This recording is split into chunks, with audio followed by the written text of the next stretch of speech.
Welcome back to Talk of the Town. We're joined by Richard Bjarnason. You are the Director of Geriatric Behavioral Health at Hilton Head Hospital. Wonderful to have you. Thank you. We're talking a little bit about Alzheimer's today. So let's just start with what exactly is Alzheimer's? Alzheimer's is a progressive disease that attacks the memory.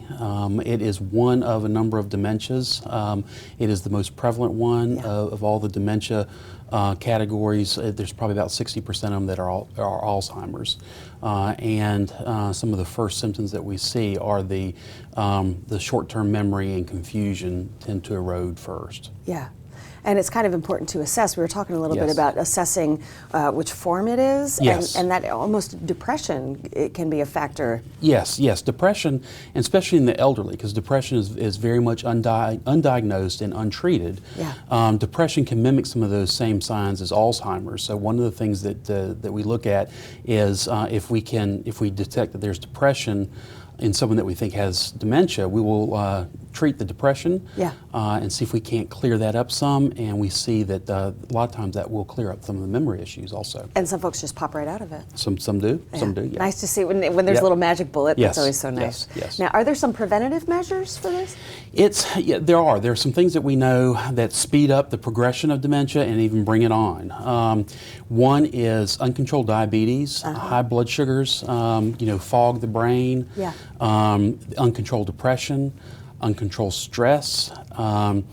We recommend a Mediterranean diet, which is best for the brain and cognition. Staying active socially and with others. Those are some things that you can do to keep from Alzheimer's progressing. There's a genetic component to it also, so sometimes it's difficult to forestall it and keep it from coming, but there are things you can do to slow progress. It's interesting you mentioned that, because we always hear about exercise and the importance of exercise, but if you're exercising alone and you don't have interaction, you're kind of missing a key component. Exactly. The social aspects are very important for maintaining your cognitive status. Yes. Sure.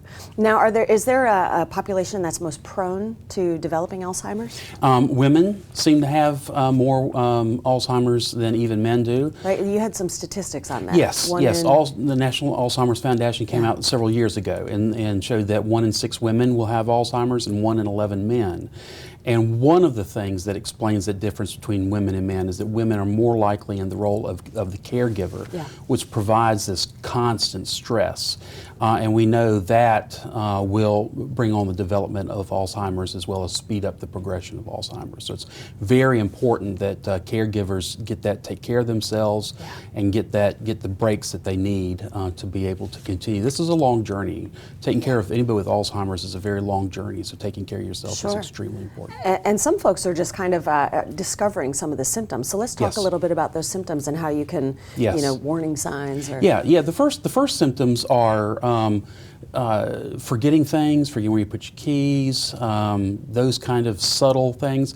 Now, we all have, as we age, have some of those memory issues. I do it now. Exactly. The life of me can't That's find my right. And keys. anybody that's under a lot of pressure and stress knows what happens to their memory, even when you're in your 40s under that kind of stress. Sure. So when you're in your 60s, those are usually the first signs. But one of the things that distinguishes that between just normal forgetting this is that it's more frequent and it's more it impacts your life more. You start to forget the ability to retrace your steps is something that becomes more difficult to do. And that produces a lot of stress. I mean, it's one thing to lose your keys, but when you look at just how much that impacts you, it's like you get frustrated, I imagine. Exactly, and we see that patients with dementia, when they start to lose their memory, they start to cope, and this is why they cope with a number of strategies, and this is why it can be subtle, because they start to overcome those things.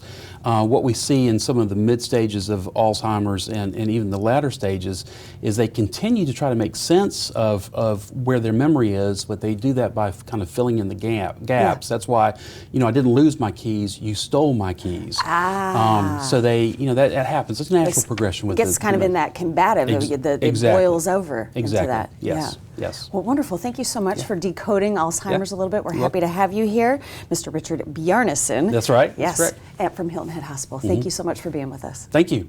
We'll be right back with more Talk of the Town.